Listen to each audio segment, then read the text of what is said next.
ये जो short notes है सिर्फ इंग्लिश मीडियम में, और इसमें से मैंने हेडिंग्स ये सब लिखा है कि ये चीज़ आपको पढ़नी है, और मैं एक्सप्लेन कर दूँगी आपको चीज़ें कि इसमें ये है, इसमें ये है। आपको सिर्फ उसका कॉन्टेक्स्ट समझना है। जैसे कम्युनिकेशन क्या है पता चल गया, कम्युनिकेशन के टाइप्स क्या हैं पता चल गया, तो उसको ऐसा नहीं कि पूरी थ्योरीज पढ़नी पड़ेंगी या पूरा बुक किताब पूरा रट्टा लगाना पड़ेगा।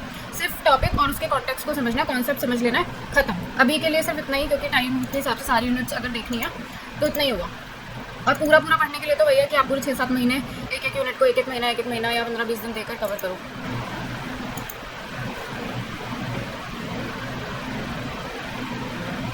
कम्युनिकेशन की डेफिनेशन बताओ। कम्युनिकेशन होता क्या है? आपको उस वर्ड से क्या समझ में आता है कि मतलब अगर आपने कभी नहीं भी पढ़ा तो कुछ तो समझ आता ही होगा कम्युनिकेशन से, क्योंकि बहुत ही कॉमन वर्ड है, डेली लाइफ में बार बार आता है। मैम जब हम किसी दूसरे को अपनी बात को समझाने की कोशिश करते हैं ना, तो उसको कम्युनिकेशन कहते हैं, मतलब कि अपनी बात दूसरों तक पहुंचाना कम्युनिकेशन है। ओके, कम्युनिकेशन ये दो वर्ड बोलो ये दो वर्ड से बना है, कम्युनिकेट और कम्युनिकेटर। कम्युनिकेशन की डेफिनेशन क्या हो सकती है?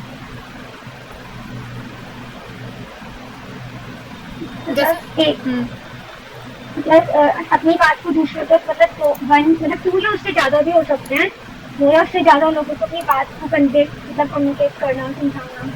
2 या 2 से ज़्यादा लोगों को अपनी बात कहना, ये कम्युनिकेशन नहीं होता है। कम्युनिकेशन होता है एक पर्सन का दूसरे, मतलब ये 2 वे प्रोसेस है, ठीक है।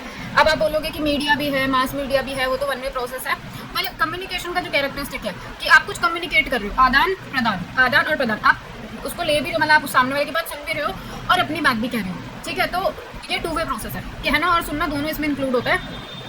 और बेसिक हम बोले वही, अगर हम हिंदी में भी बोले तो आदान प्रदान करना, जैसे बोलते हैं ना अपने विचारों का आदान प्रदान करना भाषा कहलाता है, तो वही कम्युनिकेशन भी है कि 2 लोगों के बीच में बातचीत जो होती है उसको हम कम्युनिकेशन कहते हैं। अब कम्युनिकेशन के टाइप्स बहुत सारे हैं, कुछ 1 वे प्रोसेस भी होते हैं, कुछ 2 वे भी होते हैं, तो वो हम यहाँ पे देख लेंगे और सारे कॉन्सेप्ट्स को समझ लेंगे। और बहुत जल्दी पूरी यूनिट, ये सबसे आसान यूनिट है पूरे सिलेबस की, और बस ये हल्का बहुत आपने नज़र मार ली इस यूनिट पर तो हो जाएगा, बहुत डिफिकल्ट क्वेश्चन भी नहीं आते हैं।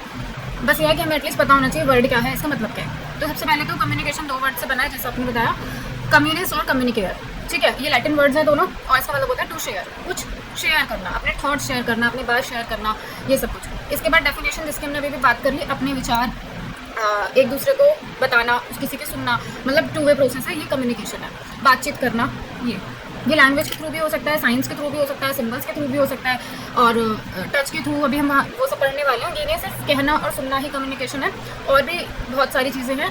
आप देख के भी कुछ समझ जाते हो, सिंपल देखा आपने, रेड लाइट हो गई तो आपको एक मैसेज मिला 2 स्टॉप का कि रेड लाइट हो गई, हमें रुकना है, तो ये हो गया कि हमें कुछ कम्युनिकेट हुआ है, यहाँ पे कुछ मैसेज हमको मिला है। तो कम्युनिकेशन सिर्फ कहना और सुनना नहीं, और भी बहुत सारी चीज़ें इसमें इंक्लूड होती हैं।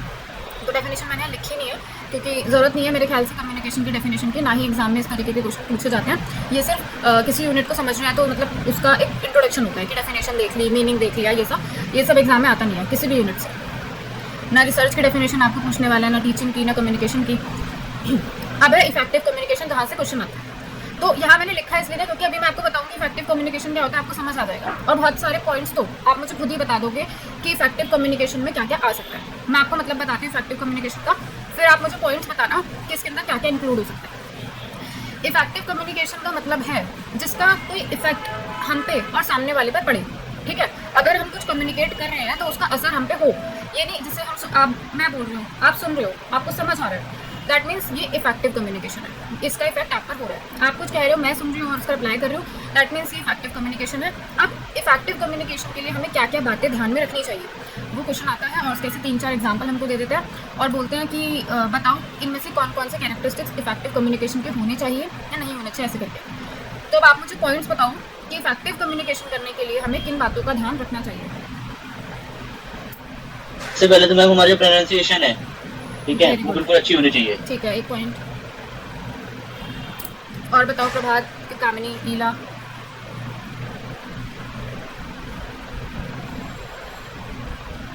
मैम दूसरा पॉइंट ये भी होना चाहिए कि जो हम जिसमें हम कम्युनिकेट कर रहे हैं वो जो लैंग्वेज है, वो जिनके बीच में भी कम्युनिकेशन हो रहा है ना, वो जो लैंग्वेज है वो सेम होनी चाहिए, एक दूसरे को अंडरस्टैंड आनी चाहिए, तभी वो समझ पाएंगे। अगर उन्हें वो लैंग्वेज नहीं आएगी तो वो उस बात को समझ ही नहीं पाएंगे कि क्या कहना चाह रहे हैं। हमें मैम, और कोई अदर स्टेट का बच्चा हमारे साथ पढ़ रहा है, वो अपनी भाषा में बात करने लग जाएगा तो हम बिल्कुल, हमें एक पॉइंट होगा कि हमारी प्रोनाउंसिएशन क्लियर होनी चाहिए, दूसरा हमारी लैंग्वेज वो होनी चाहिए जो सामने वाले को समझ आए, और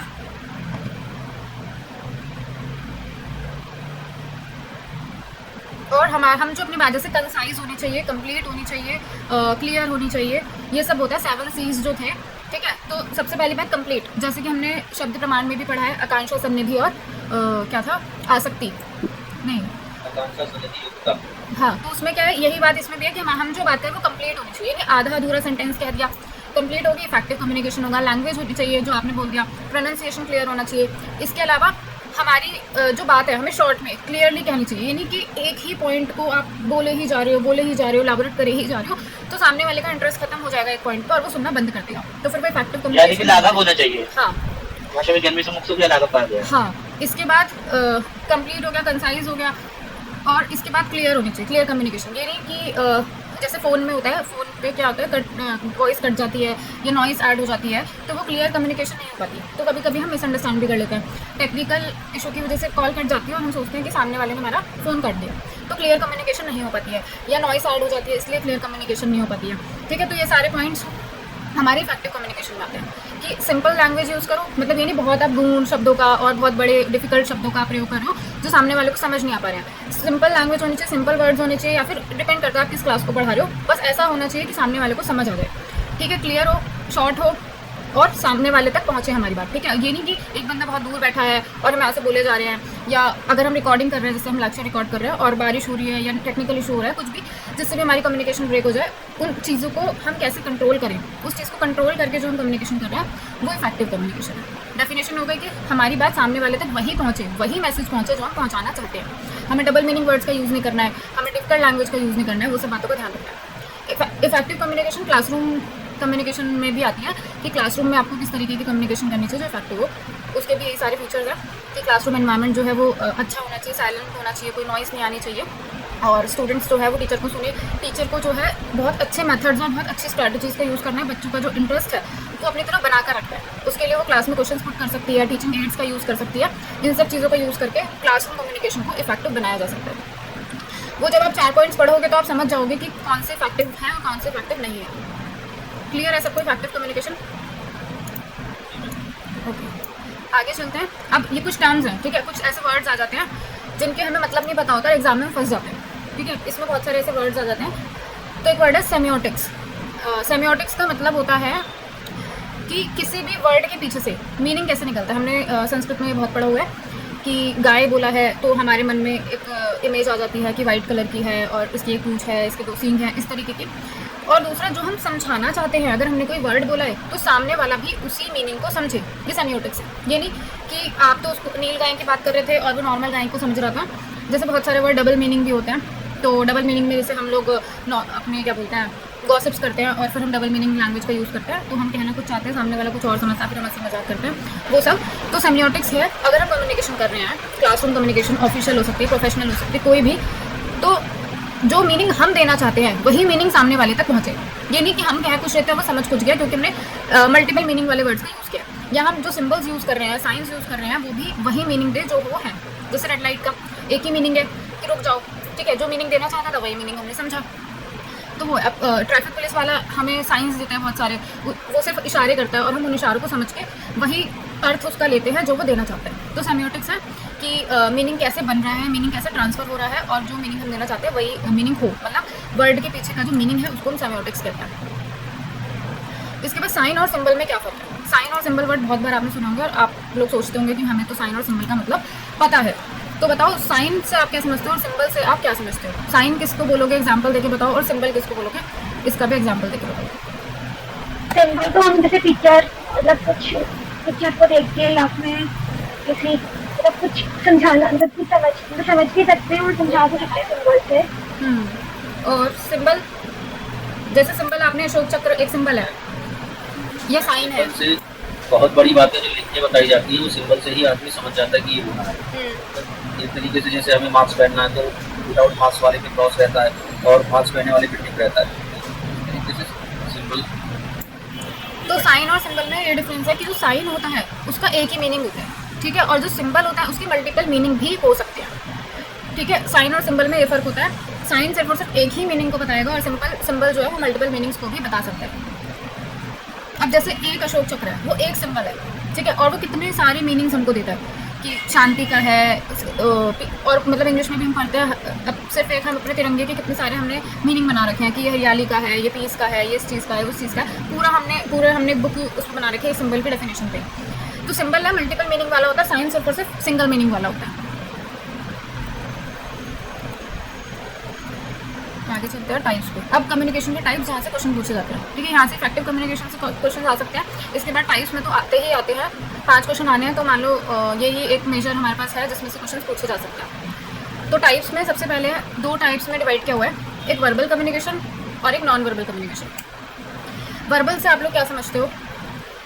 मतलब अपनी बात को बोलकर, मतलब जो कन्वे करते हैं मैसेज, सिर्फ रिटन और ओरल जो है। अच्छा, तो लिखकर या बोलकर अपनी बात को समझाना वर्बल है। और कोई कुछ कहना चाहता है? वर्बल में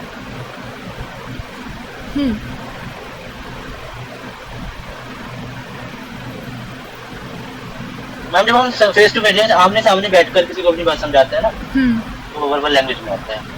वर्बल में 2 ही आ गया, आप ऑप्शन लिखा भी है, रिटन और ओरल है, और साइन लैंग्वेज इंक्लूडेड। ठीक है, देखो फेस टू फेस वाली जो बात है वो एग्जाम्पल लिखा है कि ये फेस टू फेस भी हो सकती है, टेलीफोनिक भी हो सकती है। तो आप सिर्फ ये नहीं कह सकते कि फेस टू फेस वाली लैंग्वेज ही वर्बल होती है, क्योंकि किताबों में जितनी बात लिखी है वो भी वर्बल है, टेलीफोन में जो हम बात करते हैं वो भी वर्बल है। ठीक है, इसके अलावा साइन लैंग्वेज भी वर्बल होती है। अभी बताऊंगी क्यों कि साइन लैंग्वेज कैसे वर्बल होती है। तो वर्बल का मीनिंग है वर्ड्स, जो हमें वर्ड्स को बताए या हमें किसी लैंग्वेज को बताए। ठीक है, कुछ कम्युनिकेट हो रहा है, कुछ आप सेंटेंस कह रहे हो, अगर साइन लैंग्वेज है और बंदा साइन लैंग्वेज का यूज़ करके कुछ बता रहा है, तो उसको हम वर्ड्स बनाएंगे, उसको हम सेंटेंस बना लेंगे। किसने ये साइन किया, इसका मतलब ये हो गया। हर साइन के लिए अपना अपना एक वर्ड है, जैसे विशाल आपको पता होगा कि आप जो भी साइन लैंग्वेज का यूज़ करते होंगे, तो हर साइन का अपना अपना एक वर्ड होता है, और उससे हम एक सेंटेंस बना लेते हैं कि सामने वाला हमको ये कहने की कोशिश कर रहा है। ठीक है, तो साइन चाइनीज जो लैंग्वेज है ना वो ऐसी ही है। हाँ, वो साइन से बने हुए हैं। पहले दीवारों पे साइंस बने होते थे, कुछ भी साइन बना हुआ है, पशु का साइन बना हुआ है, इंसानों का बना हुआ है, उसको देख के ही हम समझ जाते थे कि ये क्या कहना चाहते हैं, क्या स्टोरी है इसके पीछे। तो वो भी एक वर्बल लैंग्वेज है। ठीक है, अब इसमें क्या क्या वर्बल में क्या होगा, ये रिटन या ओरल हो सकती है, क्योंकि हम जो बोलेंगे वो भी वर्ड्स में है, जो लिखा हुआ है वो भी वर्ड्स में है। इसके अलावा अगर हम इशारे कर रहे हैं तो वो भी वर्ड्स ही है, वहाँ भी हम कुछ ना कुछ समझाने की कोशिश कर रहे हैं, कुछ सेंटेंस बन रहा है, कुछ मीनिंग बन रहा है उस चीज़ का। फेस टू फेस भी हो सकती है, टेलीफोनिक भी हो सकती है, बुक्स के थ्रू, मैगजीन्स के थ्रू, न्यूज़पेपर के थ्रू, मीडिया के थ्रू, कहीं पे भी हो सकती है। वर्बल मीन्स वर्ड, और ये बात आपको याद रखनी है, साइन लैंग्वेज भी वर्बल होती है, क्योंकि कई बार ये क्वेश्चन पूछा जा चुका है और हम साइन लैंग्वेज को नॉन वर्बल समझ लेते हैं। क्लियर है इतना? जी। आगे चलते हैं नॉन वर्बल पे। नॉन वर्बल क्या होता है? नॉन वर्बल लैंग्वेज की यूज में होता है, इसमें एटीट्यूड, अपीयरेंस और इन सब चीजों से मतलब बात को समझ सकते हैं। इसमें वर्ड्स नहीं होते हैं, इसमें लैंग्वेज नहीं होती है, वर्ड्स नहीं होते हैं, और ये नहीं कि हम कुछ सेंटेंस समझ गए, हम कुछ कॉन्टेक्स्ट समझ गए हैं कि अच्छा ये कहना चाहता है, नहीं। इसमें क्या होता है, कुछ मैसेजेस हमको विदाउट लैंग्वेज मिलते हैं, जैसे कि खुशबू आना, खुशबू आई तो हमें एक मैसेज मिला कि भाई कुछ पक रहा है, कुछ बढ़िया अच्छा बन रहा है, क्या बोलते हैं। और बॉडी टचिंग, जैसे ही हमने गर्म को टच किया तो हमें पता चला कि ये गर्म है, ठंडे को टच किया तो ठंडा है, तो वो भी हमें एक मैसेज मिल रहा है। तो without words, without language, without science जो हमको मैसेज मिलते हैं वो नॉन वर्बल में आते हैं। ठीक है, नॉन वर्बल में आएगा बिहेवियर, कोई रो रहा है तो हमें समझ आया कि वो सैड है, कोई एक्साइटेड है, उसके हमें फेस रीडिंग जो होती है उससे हमें कुछ मैसेज मिल जाते हैं, जबकि उसने हमें कोई इशारा नहीं किया, उसने हमें कुछ कहा नहीं है, हम अपने आप समझे हैं विदाउट वर्ड्स, अब फीलिंग से हम समझे हैं। ठीक है, लैंग्वेज इसमें नहीं होती है, वर्ड्स इसमें नहीं होता है, इसमें होता है एटीट्यूड हो सकता है, बिहेवियर होता है, एक्शन से हम समझ सकते हैं। अब बारिश हो रही है, एक्सप्रेशन से समझ सकते हैं, अपीयरेंस से समझ सकते हैं कि कोई यहाँ प्रेजेंट है, एब्सेंट है, कोई क्लास में डेली आता है एक दिन नहीं आया है, जैसे आंखें बड़ी करके देखा तो उसका मतलब क्रोध आ रहा है। हाँ, ये सब हाँ, ठीक है। तो बहुत सारी जो हमें विदाउट वर्ड्स, किसी के बिना कहे, किसी को बिना सुने, जो हमें मैसेज मिलते हैं सिर्फ देखने से और अपने सेंस ऑर्गन्स का यूज़ करके जो हमको मिल रहा है, वो हम क्या बोलते हैं, नॉन वर्बल में रख सकते हैं। नॉन वर्बल को 4 टाइप्स में डिवाइड किया हुआ है। काइनेसिक्स मतलब बॉडी लैंग्वेज, कि हम लोगों की बॉडी लैंग्वेज से बहुत कुछ समझ जाते हैं, बिना कहे मैसेज ले लेते हैं। जैसे कि किसी के भी कोई वो है, क्या बोलते हैं, ब्लाइंड है, कोई पैरों से किसी को प्रॉब्लम है, फिजिकली कोई भी हैंडीकैप है, तो हम उसकी बॉडी लैंग्वेज देख के हम समझ जाते हैं कि वो हैंडीकैप है, हमें उसे पूछने की या किसी और से पूछने की ज़रूरत नहीं पड़ती है। या फिर बॉडी लैंग्वेज में और भी चीज़ें हो सकती हैं, कोई गुस्से में है तो हमें बॉडी लैंग्वेज से पता चलेगा कि गुस्से में है, या कोई सैड है तो बॉडी लैंग्वेज से पता चलेगा। ये हो गया काइनेसिक्स यानी कि बॉडी लैंग्वेज। डिस्टेंस, सेकेंड है डिस्टेंस, हमें डिस्टेंस से भी कुछ मैसेज मिलते हैं, उसको हम कहते हैं प्रॉक्सिमिक्स। ठीक है, तो ये वाले वर्ड्स आपको लिख कर आएंगे, प्रॉक्सिमिक्स हो गया, काइनेसिक्स हो गया, पैरा लैंग्वेज और हैप्टिक्स। तो डिस्टेंस से हमें मैसेज कैसे मिलता है, कोई पास पास बैठा है, कोई दूर दूर बैठा है, ठीक है, तो हमें कुछ मैसेज मिलता है। जैसे कपल्स के लिए वो पास पास बैठते हैं तो हम उससे पूछा थोड़ी गए कि तुम कपल हो या नहीं हो, हमें देखते ही मैसेज मिल जाता है कि ये कपल है, ये साथ साथ बैठे हैं, ठीक है। तो ये प्रॉक्सिमिक्स होता है कि हमें डिस्टेंस के थ्रू भी कुछ मैसेज मिलते हैं। इसके बाद पैरा लैंग्वेज। पैरा लैंग्वेज होती है वॉइस, जैसे भी आपने बोला वॉइस होता है। अभी पैरा लैंग्वेज में क्यों है अभी बताती हूँ। जैसे सॉफ्ट बोलना, तेज़ बोलना, गुस्से में बोलते तो अलग टोन होता है, जो डिफरेंट डिफरेंट टोन्स होते हैं, तो पैरा लैंग्वेज है। अब इसको नॉन वर्बल में इसलिए रखा गया है क्योंकि यहाँ पे सिर्फ और सिर्फ हम टोन की बात कर रहे हैं, वो हमें उसके वर्ड्स से नहीं मैसेज मिला कि वो गुस्से में है। सेंटेंस तो उसने वही बोला था, वर्ड्स तो वही थे, वो वर्ड्स वर्बल में आ जाएंगे और वो बोलने का जो लहजा है वो नॉन वर्बल में आ जाएगा, ठीक है। क्योंकि ये और भी दूसरी वॉइसेस के लिए हो सकता है, सिर्फ इंसानों की वॉइस के लिए नहीं, और भी दूसरी वॉइस के लिए हो सकता है। और इंसानों के लिए तो होता ही है, जैसे आपने काकू वर्ड पढ़ा हुआ है सहायता दर्पण में, अलग अलग जो हम टोन में बोलते हैं, सॉफ्ट बोलना या इमोशनली बोलना या एक्साइटेडली बोलना, वो डिफरेंट डिफरेंट टोन्स जो होती हैं वो पैरा लैंग्वेज होते हैं। और पैरा लैंग्वेज में इसके अलावा और भी चीज़ें आ सकती हैं, जैसे रात को हमें एक अजीब सी आवाज़ सुनाई देती है, ठीक है, तो हमें कुछ मैसेज मिलता है, या रात को हमें कोई एनिमल्स की आवाज़ सुनाई दे गई है तो हमें मैसेज मिलता है कि बाहर जो है खतरा है। इस तरीके के मैसेज जो हमें कम्युनिकेशन के थ्रू नहीं मिले हैं, वर्ड्स के थ्रू नहीं मिले हैं, एक वॉइस को सुन के हमें कुछ पता चला है। इसके बाद लास्ट है हैप्टिक्स।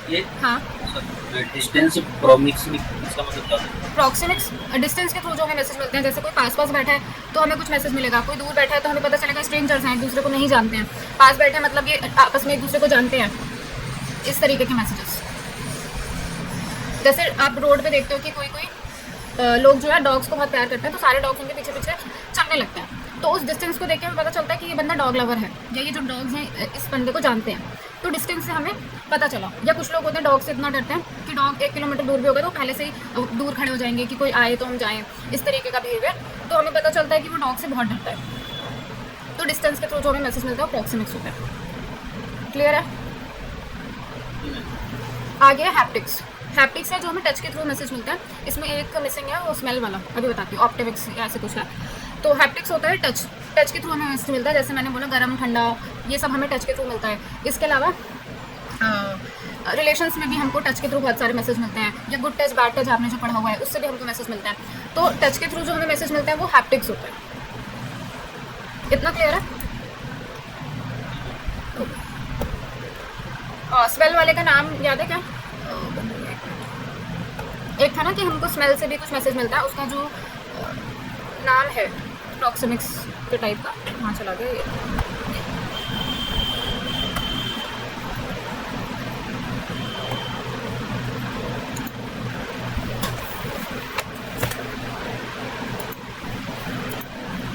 इसमें एक ने लिखा हुआ है, बताते हैं।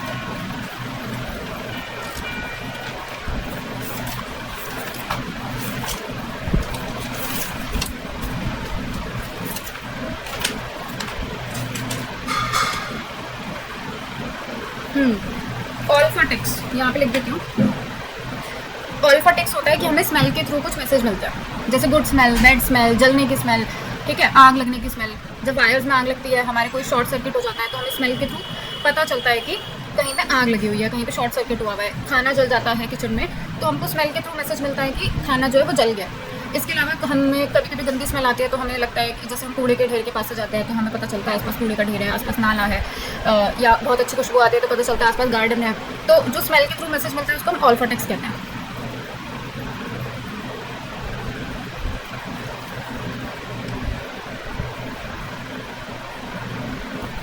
इसके अलावा प्रोनोमिक्स भी पिछली बार मैंने पढ़ाया था। प्रोनोमिक्स पता है प्रभात क्या होता है?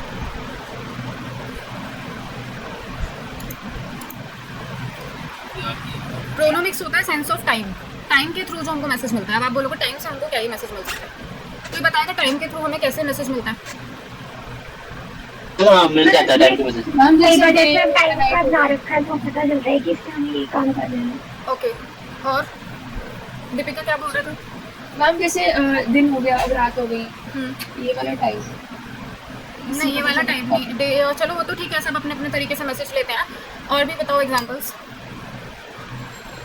जैसे कि टाइम से मैसेज ये मिलता है कि जैसे कि अभी 11 बज गए तो 11 बजे हमें मैसेज तुरंत मिल जाएगा, 11 बजते ही पता चलेगा कि 11 बजे क्लास है, ठीक है।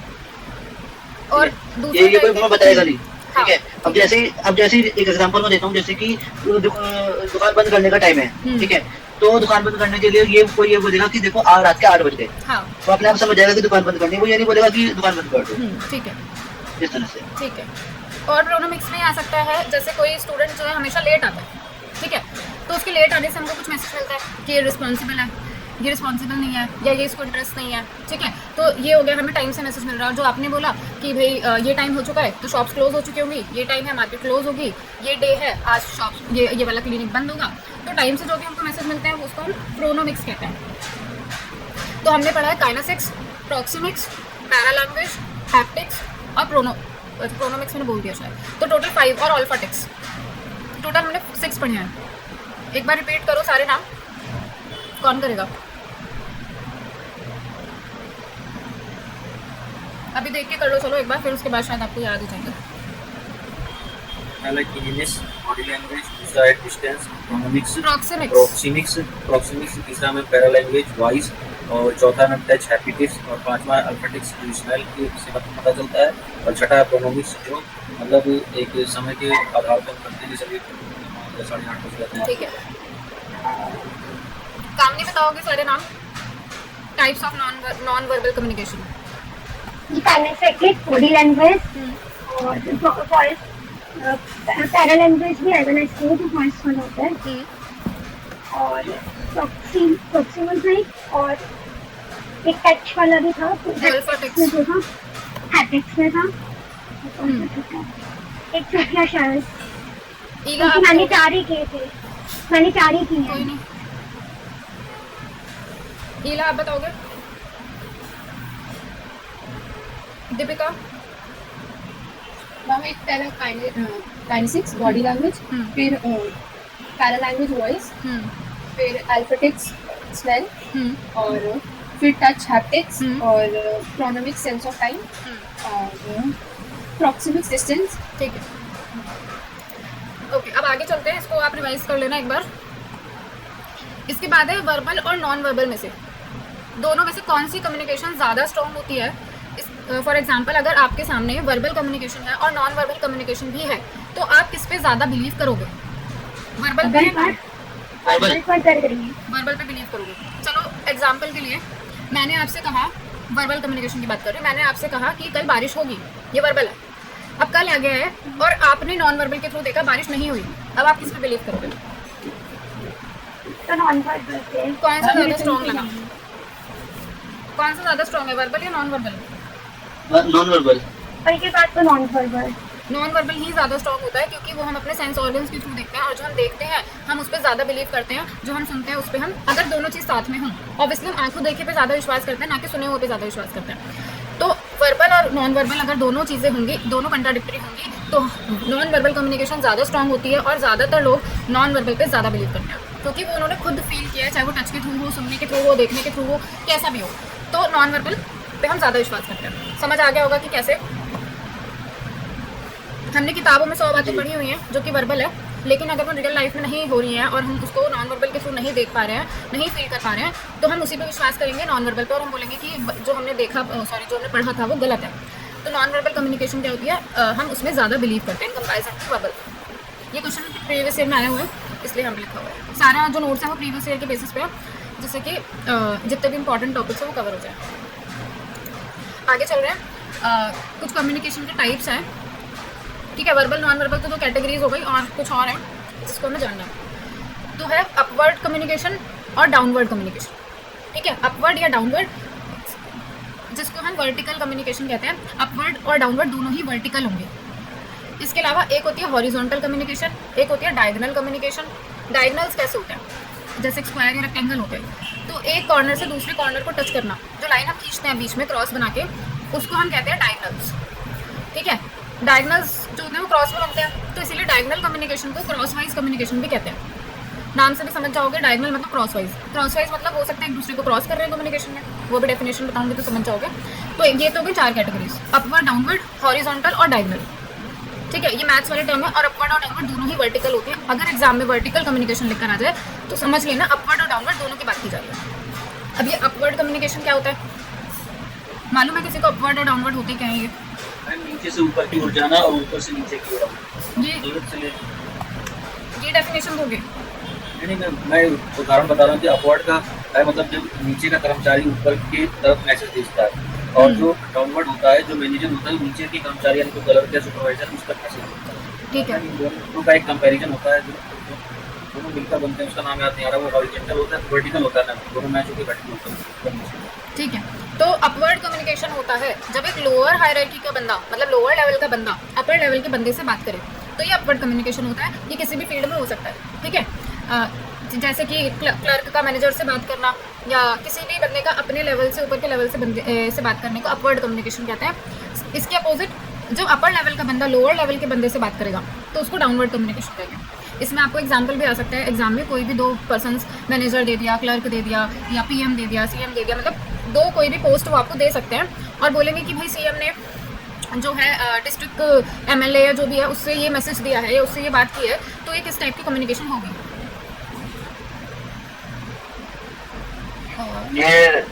सीएम टू एमएलए, ठीक है। तो सीएम ने एमएलए से कुछ कहा, तो ये कौन सा टाइप की कम्युनिकेशन हुई? अपर हुई ना, मतलब ये डाउनवर्ड। हाँ, ये डाउनवर्ड हुई कि अपर लेवल का बंदा लोअर लेवल के बंदे से कुछ कह रहा है, तो ये डाउनवर्ड हुई। तो एग्जाम्पल के थ्रू भी आ सकता है, डायरेक्ट भी आ सकता है। तो ये दो हो गए। इसके बाद है हॉरिजॉन्टल और डायगोनल। हॉरिजॉन्टल है सेम हायरार्की लेवल। जब सेम लेवल के बंदे आपस में बात करेंगे तो वो होता है हॉरिजॉन्टल कम्युनिकेशन, ठीक है। हॉरिजॉन्टल जो लाइन बनती है वो ऐसे बनती है, तो इसका मतलब सेम लेवल के बंदे आपस में बात कर रहे हैं, ये भी क्लर्क है, ये भी क्लर्क है, ये भी मैनेजर है, ये भी मैनेजर है, ये भी सीएम है, ये भी सीएम है, teacher to teacher, student to student, ये हॉरिजॉन्टल होता है। और सेम हायरार्की लेवल में हॉरिजॉन्टल कम्युनिकेशन में सबसे ज़्यादा फैलती है अफवाहें, ठीक है। सबसे ज़्यादा गॉसिप्स होती हैं, सारी फालतू की बातें बहुत ज़्यादा होती हैं यहाँ पे, और ये इस वाली कम्युनिकेशन के थ्रू सबसे ज़्यादा अफवाहें फैलती हैं। अफवाह को बोलते हैं grapevine communication. Grapevine, grapevine का मतलब है, ग्रेप वाइन कम्युनिकेशन का मतलब है फालतू की बातें, गॉसिप्स और अफवाहें फैलाना। अगर ये पूछा जाए कि कौन सी कम्युनिकेशन के थ्रू सबसे ज़्यादा अफवाहें फैलती हैं, ग्रेप वाइन कम्युनिकेशन कौन सा कम्युनिकेशन होता है, तो हॉरिजॉन्टल के थ्रू सबसे ज़्यादा गॉसिप्स, अफवाहें फैलती हैं। इसके बाद है डायगोनल कम्युनिकेशन, जो कि क्रॉस वाइज कम्युनिकेशन होती है। तो अपवर्ड टू डाउनवर्ड हो गया, डाउनवर्ड टू अपवर्ड हो गया और सेम लेवल हो गया। तो अभी डायगोनल क्या है? डायगोनल है कि एक डिपार्टमेंट दूसरे डिपार्टमेंट से बात करें, ठीक है। जैसे कि संस्कृत डिपार्टमेंट इंग्लिश डिपार्टमेंट से बात करता है, तो ये क्या है, इन दोनों का आपस में, ये तो सेम लेवल के है भी नहीं ना, ये अपवर्ड टू डाउनवर्ड है, कुछ भी नहीं है। तो ये बिजनेस मीटिंग्स में हो सकती है। डायगोनल कम्युनिकेशन होता है बिजनेस मीटिंग्स में हो सकती है। दो कंपनीज की मीटिंग है, दो कंट्री की मीटिंग है, वो सेम लेवल की भी नहीं हम कह सकते हैं, ठीक है। हो सकता है इंडिया और साथ में अमेरिका है, वो सिर्फ कंट्रीज़ हैं, ये उनमें सिमिलैरिटी है। बाकी इंडिया और अमेरिका में तो बहुत डिफरेंस है, वो एरिया वाइज बड़ी है, ये पॉपुलेशन वाइज बड़ी, मतलब अलग अलग डिफरेंसेस हैं। तो ये बिजनेस मीटिंग्स में हो सकती है और सेमिनार्स में, कॉन्फ्रेंस में, मतलब जब दो अलग अलग कंपनीज या दो अलग अलग डिपार्टमेंट्स, ये दो अलग अलग बिजनेस लेवल पे जो कंपनीज हैं उनकी बात कर सकते हैं, आपस में बात करें, कम्युनिकेट करें, मैसेज के थ्रू, ईमेल के थ्रू, या कैसे भी, उसको हम डायगोनल या क्रॉस वाइज कम्युनिकेशन कहते हैं, ठीक है। इसका एग्जांपल बिजनेस मीटिंग्स और ये सब भी आएगा। क्लियर है ये चारों?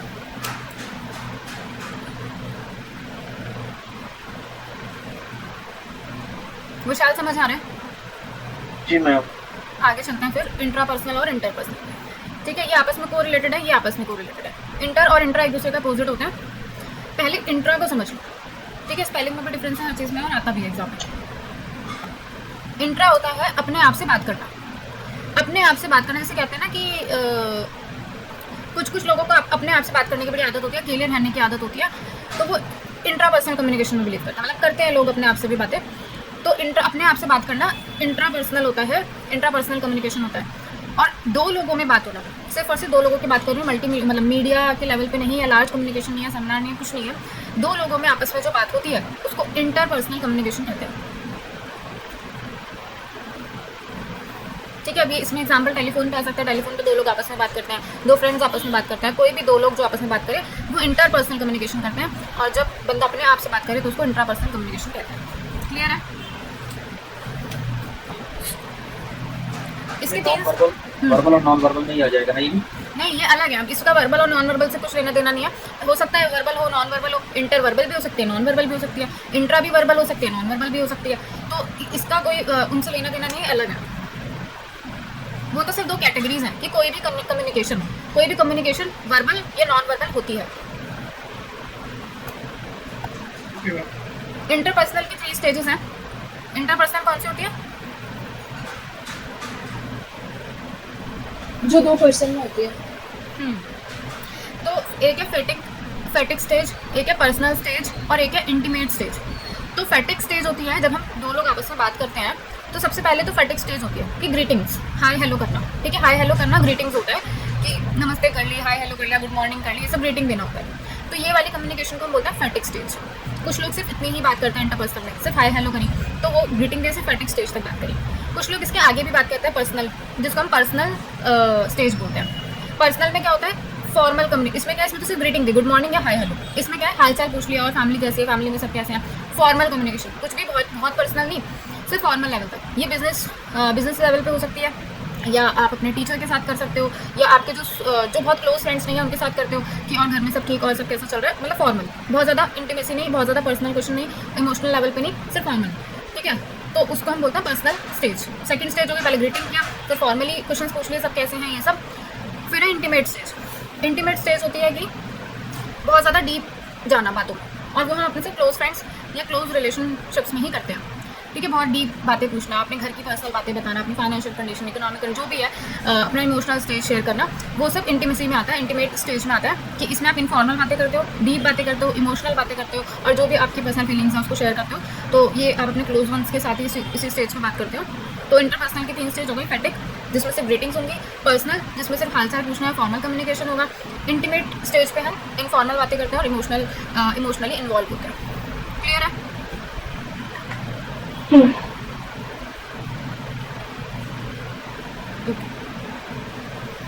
अब अभी हमने कुछ जो है टाइप्स पढ़ लिए हैं कम्युनिकेशन के, जैसे कि upward, downward, horizontal, diagonal, intrapersonal, interpersonal. इसके बाद जो है group communication, mass communication, direct communication, public communication, organisational और ट्रांजैक्शनल। इसमें से बहुत सारे आपको नाम से ही आ जाएंगे। जैसे कि ग्रुप कम्युनिकेशन क्या होता है? बहुत सारे लोग यहाँ पर बैठ के कम्युनिकेट करते हैं। जैसे में मतलब संख्या में ज्यादा होते हैं तो ग्रुप कम्युनिकेशन। हाँ, अच्छा, ये क्लास ले लीजिए। मास कम्युनिकेशन और ग्रुप कम्युनिकेशन में क्या डिफरेंस है? मैम जैसे रैली है वो मास कम्युनिकेशन में आ जाएगी, अच्छा, उसमें बहुत सारे लोग होंगे। वन वे होगा, वन वे होगा। अच्छा। तो मास कम्युनिकेशन और ग्रुप कम्युनिकेशन में ये डिफरेंस है कि ग्रुप कम्युनिकेशन में जो हमारे लोग होते हैं वो हमारे नोन होते हैं, जिनको हम जानते हैं। मास कम्युनिकेशन में जो हमारे लोग होते हैं जिनको हम मैसेज दे रहे हैं वो एनोनिमस होते हैं, जिनको हम नहीं जानते हैं, एनोनिमस ऑडियंस होती है। अब जैसे जो जर्नलिस्ट हैं या जो भी टीवी पे आके, रेडियो पे आके बोलते हैं, तो वो लोग हमें जानते नहीं हैं, उनके लिए हम एनोनिमस हैं, ठीक है। ऑडियंस जो है उसको वो नहीं जानते हैं, उससे वो क्या कनेक्ट करेंगे? बस उन्होंने तो जनरल मैसेजेस देने हैं, जनरल बातें करनी है, वो हमसे कनेक्ट थोड़ी करते हैं। और ग्रुप कम्युनिकेशन में हम ध्यान रखेंगे कि हम जो कह रहे हैं वो सब लोग सुन रहे हैं या नहीं, इफेक्टिव कम्युनिकेशन हो रही है या नहीं, सामने वाले को भी बोलने का मौका दिया जा रहा है, ये सब हो रहा है। और वहाँ पे उनको हम कहीं ना कहीं जानते हैं, ठीक है। ज़्यादा नहीं जानते, इतने जानते कि आप सब लोग हमारे स्टूडेंट हो, मैं आपकी टीचर हूँ, तो कुछ ना कुछ हम एक दूसरे को जानते हैं। पर मास कम्युनिकेशन में सारी ऑडियंस एनोनिमस होती है, यानी कि अनजान होते हैं, स्ट्रेंजर होते हैं। तो ग्रुप कम्युनिकेशन स्कूल्स में, कॉलेजेस में क्या बोलते हैं, ये जो पॉलिटिकल पार्टीज़ हैं, बिजनेस मीटिंग्स हैं, वो सब ग्रुप कम्युनिकेशन में आता है। मास कम्युनिकेशन होती है रेडियो के थ्रू, टीवी के थ्रू, ठीक है, जहाँ पर एक मैसेज लार्ज ऑडियंस तक पहुँचता है, ठीक है, लार्ज ऑडियंस तक पहुँचता है सेम टाइम पे। और ये किसके मैम जो सोशल मीडिया है वो भी तो फिर मास कम्युनिकेशन में आएगी ना? सोशल मीडिया भी मास कम्युनिकेशन है, रेडियो टीवी सब कुछ मास कम्युनिकेशन है, न्यूज़पेपर भी। मास कम्युनिकेशन 2 में डिवाइडेड आगे पढ़ेंगे, प्रिंट मीडिया और इलेक्ट्रॉनिक मीडिया। तो मास मैम हम व्हाट्सएप को कैसे रखेंगे ये मास कम्युनिकेशन में? सोशल है ना वो मास में तो इसमें तो मतलब व्हाट्सएप पे तो क्या कहते हैं वो भी होता है ना, हम अपने जो क्लोज वंस वगैरह होते हैं उनसे भी बात करते हैं। वो तो एक मीडियम है सिर्फ, ठीक है। व्हाट्सएप वो कोई कम्युनिकेशन नहीं है, ठीक है, जो उनसे मास में रखी है, ग्रुप में रखी है, वो एक मीडियम है, वो एक प्लेटफॉर्म है। ऐसा तो सेम फेसबुक और जितने भी सोशल मीडिया सब में यही है, तो वो तो सिर्फ मीडियम है, वो सिर्फ प्लेटफॉर्म है। अब मास कम्युनिकेशन में क्या रहता है, हमारे पास एक चैनल होता है, हमारे पास एक मीडियम होता है लोगों तक पहुंचने का। वो मीडियम टीवी हो सकता है, चैनल्स हो सकते हैं, क्या बोलते हैं, रेडियो हो सकते हैं, ट्विटर, फेसबुक, ये सब कुछ हो सकता है। इनको हम मीडियम कहते हैं, ये चैनल्स कहते हैं। ये हमको लार्ज एनोनिमस ऑडियंस तक हमारे मैसेज को पहुंचाने में हेल्प करती है। और जब हम अपना मैसेज लार्ज ऑडियंस तक पहुंचाते हैं, जिनको हम जानते भी नहीं है, उसको हम मास कम्युनिकेशन कहते हैं, ठीक है। और ये 1 वे होती है, मोस्टली 1 वे ही होती है, कभी कभी 2 वे हो सकती है, जैसे रेडियो वाले कभी कभी कॉल कनेक्ट करके किसी से बात कर लेते हैं, वरना ये ज़्यादातर 1 वे कम्युनिकेशन ही होता है। क्योंकि न्यूज़पेपर 1 वे होता है, रेडियो 1 वे ही होता है। अभी ये स्टार्ट हुआ है कि कॉल पे बात करते हैं, वो भी सबसे नहीं करते। टीवी 1 वे होता है, न्यूज़ 1 वे होता है, ये सब कुछ 1 वे रहता है। इसके बाद है डायडिक कम्युनिकेशन। तो डायडिक मतलब डायलॉग्स, डायडिक मतलब जो कम्युनिकेशन में डायलॉग्स इंक्लूड हो वो डायडिक होती है। तो डायडिक कम्युनिकेशन में अब आप बोलोगे पर्सनल भी तो यही होती है, डायडिक और पर्सनल में क्या डिफरेंस हो गया? ठीक है, ये पर्सनली कह सकते हो आप, इसको इंटरपर्सनल कह सकते हो, क्योंकि इसमें इक्वल अपॉर्चुनिटी दी जाती है दोनों पर्सन्स को। ठीक है, जो भी बात कर रहे हैं, अभी इसमें 2 से ज़्यादा भी लोग हो सकते हैं, इंटर में बस ये है कि 2 ही लोग होते हैं। तो डायडिक में इक्वल अपॉर्चुनिटी दी जाती है कि आप लोग अपनी बात को रख सकते हो। और ये डायलॉग्स में होते हैं। डायलॉग्स का मतलब है एक बार मैं बोलूँगी, एक बार आप बोलोगे, इन चीज़ को डायलॉग बोलते हैं। जैसे सीरियल्स हम देखते हैं, मूवीज़ हम देखते हैं, तो वहाँ पे डायलॉग्स होते हैं, डायडिक कम्युनिकेशन होती है कि एक डायलॉग इसका, एक डायलॉग इसका। जैसे क्लास में चैप्टर्स पढ़वाए जाते हैं ये वाले, तो 2 लोगों को खड़ा किया जाता है, एक बंदा एक डायलॉग बोलता है, दूसरा बंदा दूसरा डायलॉग बोलता है। तो जो डायलॉग्स में हो और जिसमें इक्वल अपॉर्चुनिटी मिलती है कम्युनिकेशन की, उसको हम डायडिक कम्युनिकेशन कहते हैं। मैम जो इंटरव्यूज होते हैं वो भी तो ऐसे ही होते हैं ना, या फिर वो अलग होते हैं? हाँ, डिपेंड करता है। इंटरव्यू अगर 2 लोगों के बीच में हो रहा है, कई लोगों के बीच में हो रहा है, वही है कि हाँ, वो डायलॉग्स में, ठीक है। अब वो तो क्वेश्चन आंसर सिस्टम हो गया कि क्वेश्चन पूछ रहा है, आंसर दे रहा है, तो हम उसको पर्सनल इंटरपर्सनल में भी रख सकते हैं, डायडिक या ग्रुप कम्युनिकेशन कैसे भी रख सकते हैं सिचुएशन के हिसाब से। अब डायडिक में क्या डायलॉग्स होते हैं, तो क्वेश्चन आंसर तो डायलॉग नहीं हो सकते, वो क्वेश्चन पूछ रहे हैं, आंसर एक डायलॉग बन भी सकता है पर क्वेश्चन। इसके बाद है पब्लिक कम्युनिकेशन। तो पब्लिक कम्युनिकेशन को तो एक्सप्लेन करने की ज़्यादा जरूरत है नहीं। पब्लिक कम्युनिकेशन क्या होता है?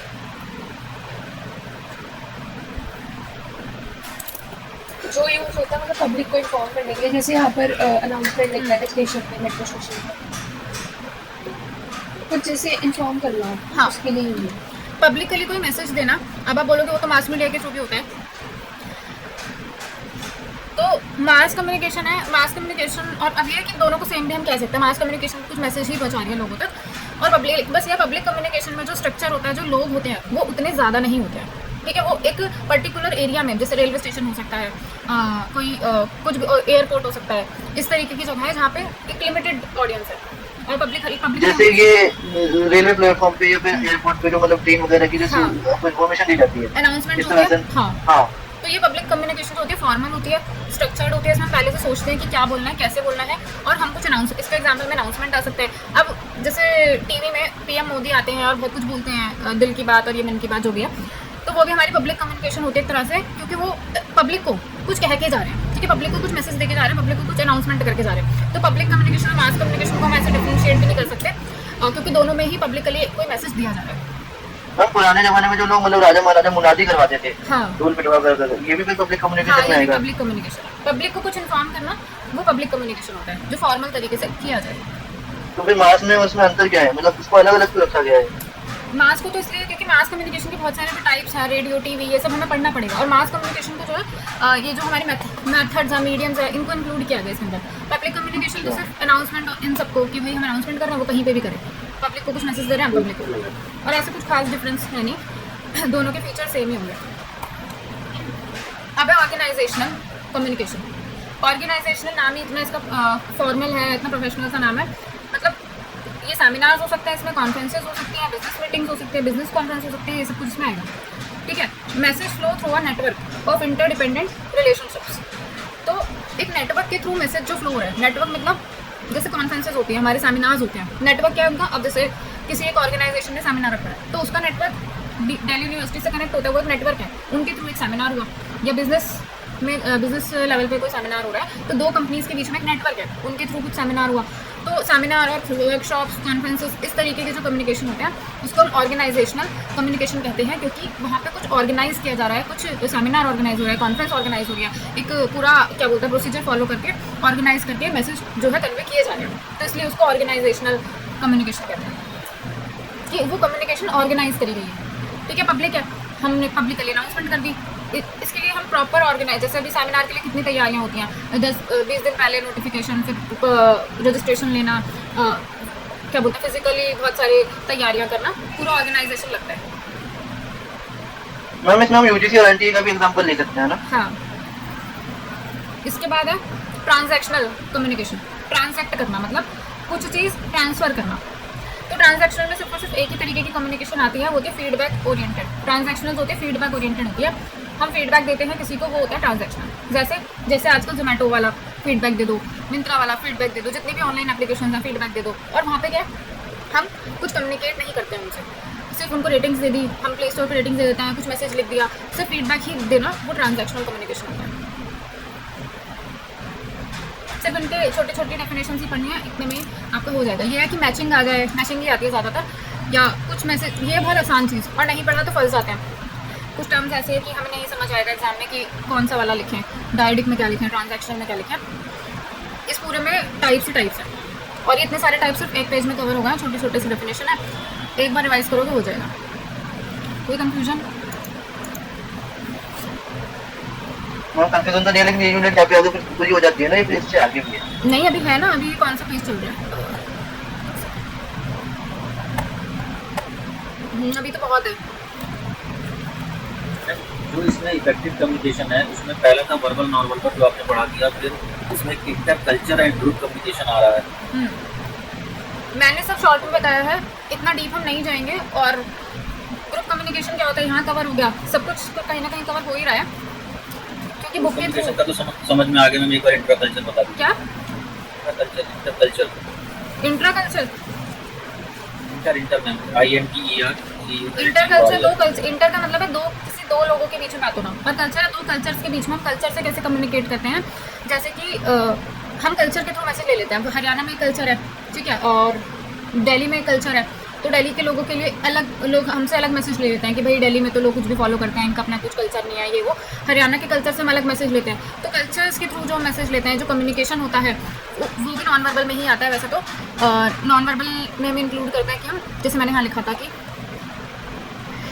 कि एटीट्यूड से समझना, एक्शन से समझना, यहाँ पे लिख लो कॉमे में कल्चर, कल्चर से हम मैसेज ले लेते हैं किसी के, नॉन वर्बल होता है।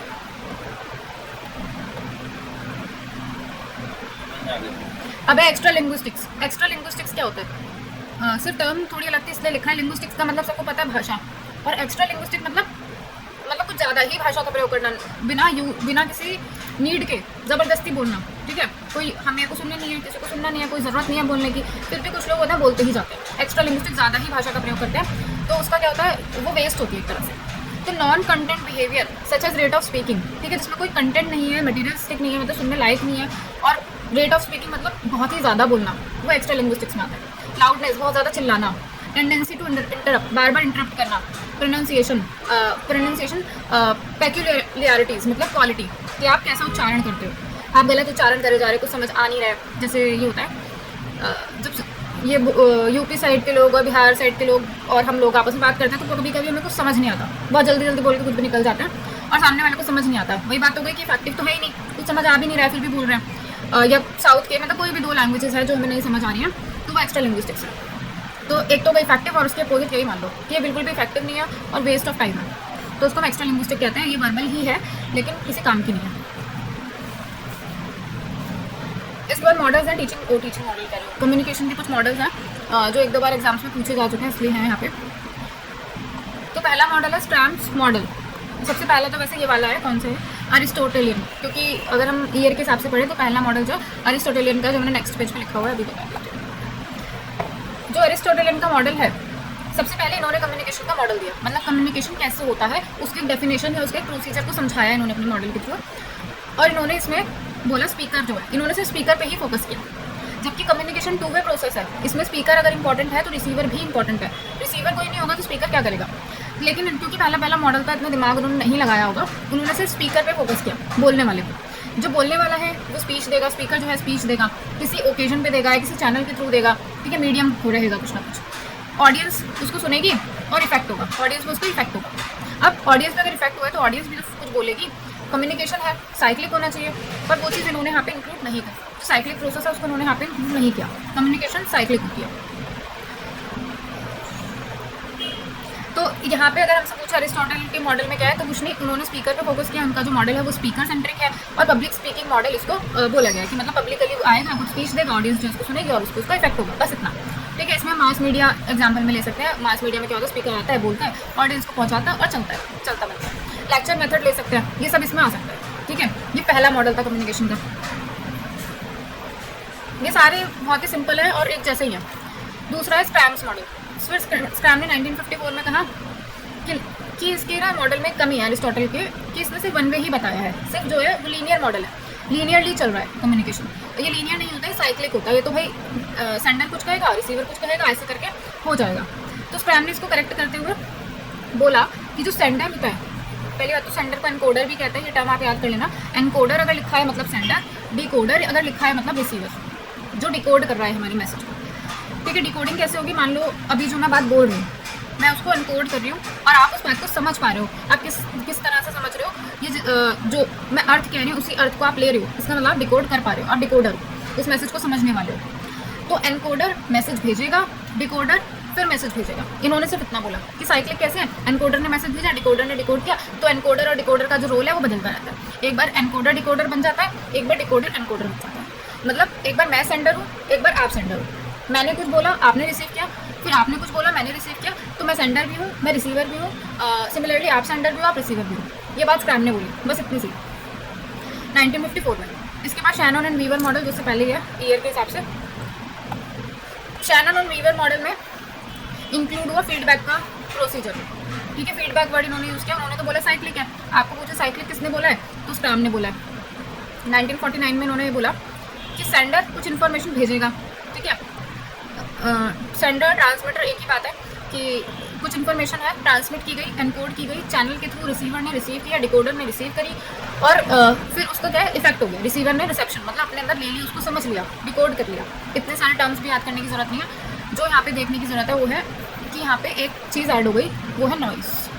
अभी ना तो एरिस्टोटल ने नॉइस की बात की है और ना ही स्क्रैम ने नॉइस की बात की है, लेकिन शैनन एंड वीवर ने बोला कि जब भी हम कोई मैसेज भेजते हैं तो उसमें नॉइस ऐड हो जाती है। जो भी मैसेज हम भेजते हैं वो पूरा थोड़ी पहुँचता है।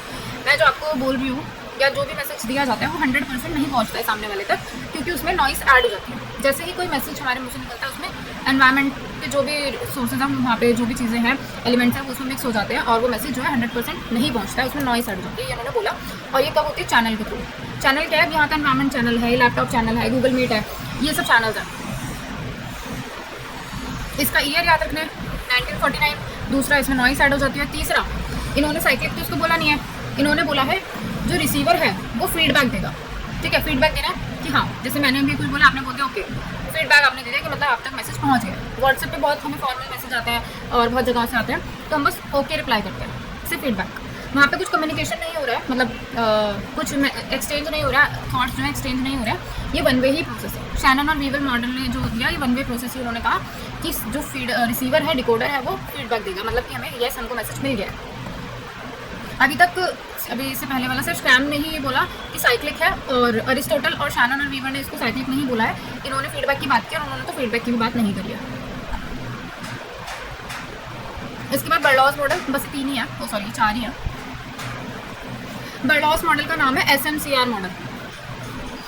ये पूछा गया है एग्जाम में पहले भी, ये 1960 में उन्होंने दिया था बर्लॉस ने। SMCR का मतलब है, S का मतलब है सोर्स, M का मतलब है मैसेज, C का मतलब है चैनल और R का मतलब है रिसीवर। ठीक है, सोर्स, मैसेज, चैनल और रिसीवर।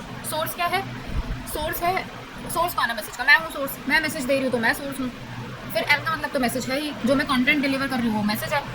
C का मतलब चैनल, ये लैपटॉप, ये गूगल मीट, ये इंटरनेट, ये सब चैनल्स हैं जिसके थ्रू मेरा मैसेज जा रहा है, या फिर वो आपके लिए चैनल वो है जहाँ से आप रिसीव कर रहे हो। आप देख कर, सुन कर, टच करके, या क्या बोलता है, जैसे आप लैपटॉप में देख के कर रहे हो तो आपका देखना भी चैनल हो सकता है, आपका लैपटॉप भी चैनल हो सकता है। वो मीडियम जिसके थ्रू आप मैसेज रिसीव कर रहे हो वो चैनल हो गए। इसके बाद रिसीवर कौन है, वो आप हो। ये 4 चीज़ें इन्होंने बोली हैं और सबने यही बोल दिया। सबने अलग अलग नाम दिया उन्होंने, सेंडर और रिसीवर कहे पहले वाले ने, फिर डिकोड क्या बोलते हैं, एनकोडर और डिकोडर कहा गया। इन्होंने सोर्स कहा है और रिसीवर कहा है। ठीक है, सोर्स इन्होंने किसको कहा है, सेंडर को कहा है कि सेंडर सोर्स है। अब उसमें एटीट्यूड भी आ सकता है, कम्युनिकेशन स्किल्स आ सकती है, नॉलेज आ सकती है, ये सब कुछ हमारे सोर्स में आएगा। मैसेज मैंने बता दी, चैनल और रिसीवर का। ठीक है, और इन्होंने देखो 2 वे 1 वे ये वो किसी भी चीज़ की बात नहीं किया, सिर्फ SMCR कि कम्युनिकेशन में ये 4 चीज़ें होती हैं, सिर्फ इसको ही इन्होंने अपने मॉडल में एक्सप्लेन किया है। और इनका पूरा नाम था डेविड बर्लो, 1960 में उन्होंने मॉडल दिया था। चारों मॉडल क्लियर है।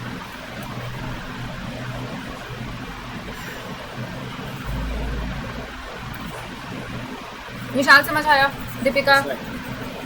यस ये सब रिवाइज करना पड़ेगा आपको, क्योंकि बहुत सारा सिलेबस एक साथ हो रहा है और अगर रिवाइज नहीं किया तो सब वेस्ट हो जाएगा। मम्मी हिंदी की बुक में हिंदी में अवेलेबल होगा ना? हाँ बिल्कुल, बुक में तो होगा ही हिंदी में। कॉन्सेप्ट आपने समझ लिया, एक बार पढ़ लेना आ जाएगा। बहुत ज़्यादा थ्योरी, मतलब बहुत ज़्यादा पढ़ने मत बैठना, ऊपर ऊपर से ही पढ़ना, टाइम वेस्ट होगा। या कोई वीडियो भी देख सकते हो ऑनलाइन अगर हिंदी में कोई मिल जाए तो।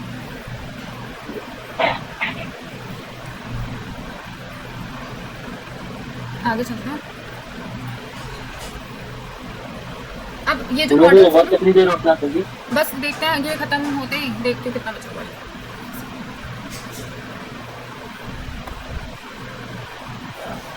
जल्दी जल्दी खत्म हो जाएगा, अभी कुछ भी मुश्किल नहीं बचा हुआ है। आई थिंक 12:30 तक खत्म हो जाएगा सब कुछ। लीनियर मॉडल, ये जो मॉडल्स अभी हमने पढ़े हैं, कौन कौन से 4 मॉडल पढ़े हैं हमने अभी? एक तो एरिस्टोटल का था, दूसरा स्ट्रैमन का था, तीसरा शेनॉन का था, शेनॉन एंड न्यूटन का, शैनन चौथा में और हाँ एसेंसी वही मॉडल का 1960 में इसमें एसएमसी, ठीक है। तो ये इन चारों मॉडल को है, कोई भी कम्युनिकेशन मॉडल है, हमने 4 पढ़े हैं। ऐसे तो ढेरों मॉडल है जो हम नहीं पढ़े हैं, तो जो इंपॉर्टेंट है वो सही पढ़ा है। इनको कैटेगरीज में डिवाइड किया हुआ है। लीनियर मॉडल होते हैं, इंटरैक्टिव मॉडल होते हैं और ट्रांजैक्शनल होते हैं। तो देखो, लीनियर मॉडल होता है, आप बताना कि लीनियर मॉडल इनमें से कौन सा था जो हमने पढ़ा है। लीनियर मॉडल होता है one way communication in the presence of noise. वाला कौन सा वाला? एरिस्टोटल लीनियर है, ठीक है, क्योंकि वो वन वे है। जो भी वन वे होगा वो लीनियर होगा। तो सिर्फ एरिस्टोटल ही है जिन्होंने फीडबैक तक की बात नहीं करी है। वैसे तो लास्ट हमने कौन सा पढ़ा? बर्नौली, वो भी हाँ, उन्होंने भी फीडबैक की बात नहीं करी है, ना ही साइक्लिक की बात की है। तो इन दोनों के मॉडल तो होगा लीनियर मॉडल। इसके बाद इंटरैक्टिव मॉडल, जिसमें फीडबैक होगा और 2 वे प्रोसेस होगा। इसमें फीडबैक का प्रोसेस ऐड होता है और 2 वे होता है। इसमें कौन से आएंगे?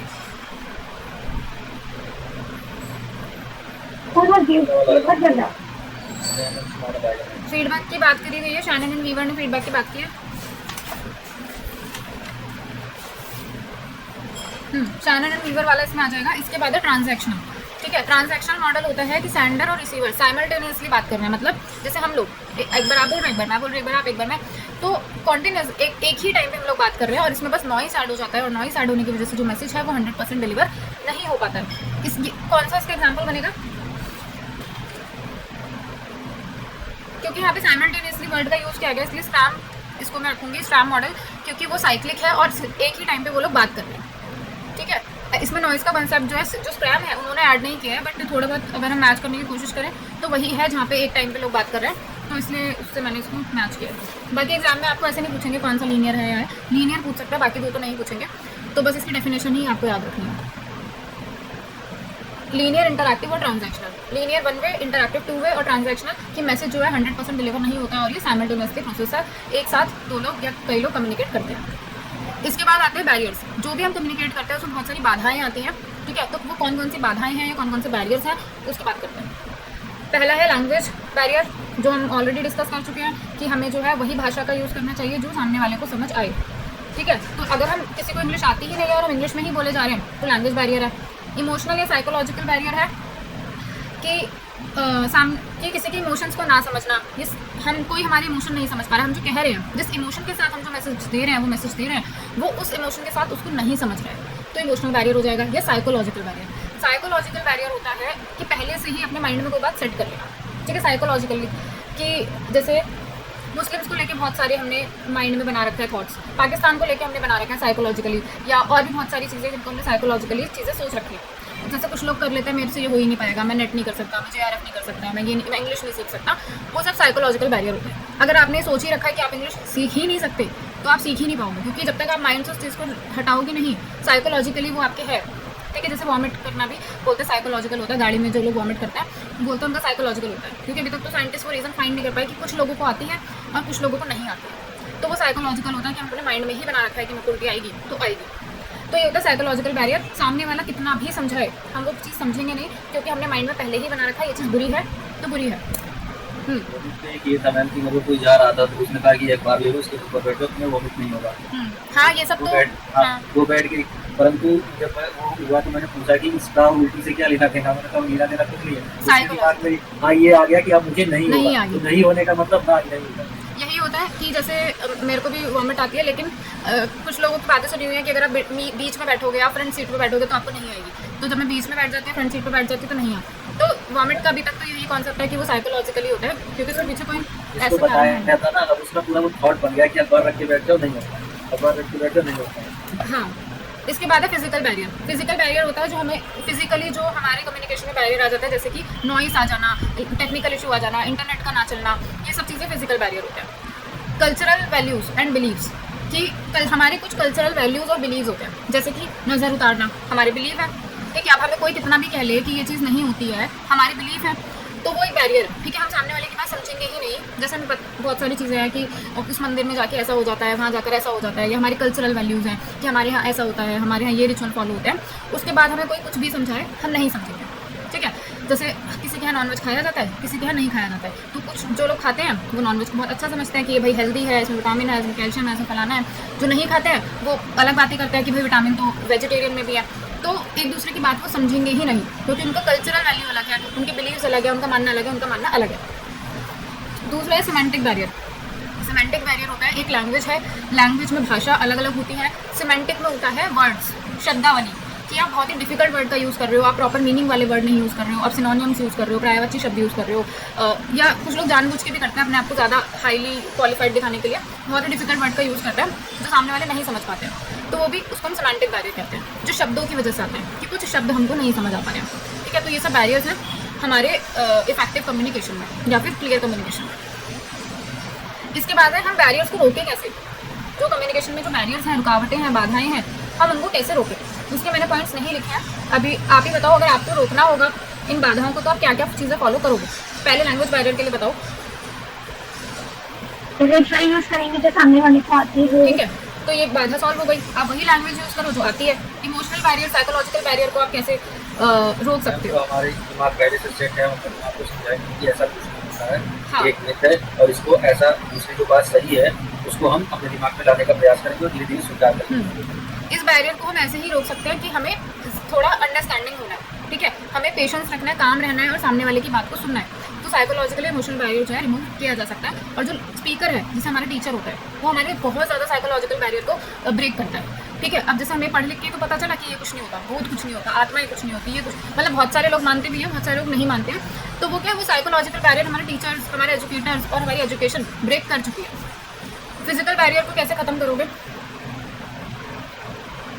बैरियर के लिए इंटरनेट सुविधाएं अच्छी करेंगे और अपने टेक्निकल जो भी दिक्कतें हैं उसको रहेगा उसको खत्म करके जगह से हट जाएंगे। इस तरीके से ऑफिस और डिजिटल बैरियर्स को हम करेंगे। जैसे कि हम लोग नॉइस प्रूफ डोर्स लगवाते हैं, नॉइस प्रूफ विंडोज़ लगवाते हैं, इंटरनेट अच्छा कनेक्शन लेते हैं, अच्छे क्वालिटी का लैपटॉप, ये सब चीज़ें यूज़ करते हैं ताकि फिजिकल बैरियर ना आए। क्लासरूम में, स्कूल्स के जगह पे लिखते हैं हम नॉइस फ्री जोन। क्लासरूम में हम लोग जो है पिन ड्रॉप साइलेंस वाला एनवायरनमेंट क्रिएट करते हैं। ये सब फिजिकल बैरियर्स को हम रोकते हैं। कल्चरल बैरियर को आप कैसे रोकोगे। कल्चरल बैरियर्स तरीके से रोकेंगे कि मतलब विचारधारा है उसको बदल सकते। दीपिका बताओ कि कल्चरल बैरियर को कैसे रोक सकते हैं।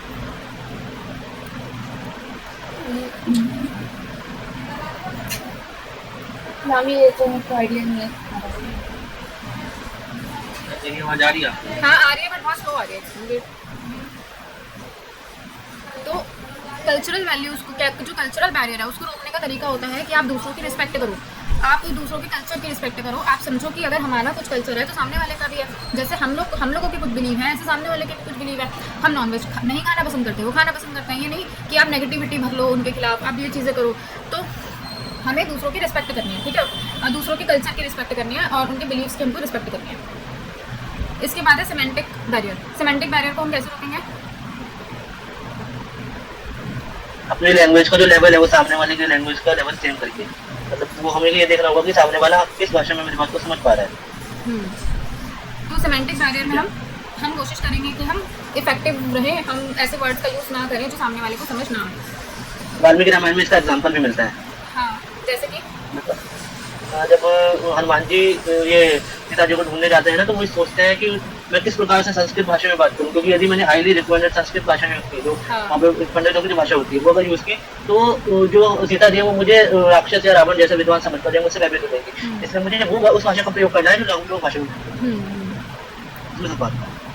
इसके बाद है इफेक्टिव क्लासरूम कम्युनिकेशन, जो मैंने पहले ही एक्सप्लेन कर दिया था कि आपको ये मतलब ये बैरियर्स ना है। अगर आप इन बैरियर्स को भी कंट्रोल करते हो तो हमारी इफेक्टिव होगी कम्युनिकेशन। लैंग्वेज भी यूज़ कर रहे हो, इजी वर्ड्स यूज़ कर रहे हो, फिजिकल बैरियर नहीं है, इमोशनल बैरियर नहीं है, सब आपने ब्रेक कर लिया है, सब कंट्रोल कर लिया है, तो हमारी कम्युनिकेशन ऐसे ही स्ट्रॉन्ग हो जाएगी। एक वर्ड है वो एड्यूटेनमेंट। एड्यूटेनमेंट का मतलब होता है एजुकेशन प्लस एंटरटेनमेंट। मतलब अगर आप एंटरटेन करते करते पढ़ाओगे तो वो जो है इफेक्टिव कम्युनिकेशन बन जाएगी। ठीक है, आप जो है हंसी मजाक करते रहो थोड़ा सा, ये नहीं पूरे टाइम हंसी मजाक ही करो, रिलेटिवली करो, ठीक है, जहाँ ज़रूरत है या फिर अपने कॉन्टेक्स्ट से अपने सब्जेक्ट से रिलेटेड करो, जिससे कि बच्चों को अच्छा समझ आ पाए, वो बोर ना हो और स्लीपीनेस फील ना करें। तो इस एडिटेनमेंट का मतलब एजुकेशन प्लस एंटरटेनमेंट, जो कि इफेक्टिव क्लासरूम को के लिए यूज़ की जाती है। इसके बाद है टाइप्स ऑफ लिसनर। ये टाइप्स ऑफ लिसनर पढ़ो और एक्सप्लेन करने की कोशिश करो। एक्टिव लिसनर क्या होता है? जो एक्टिव लिसनर उसको कहेंगे।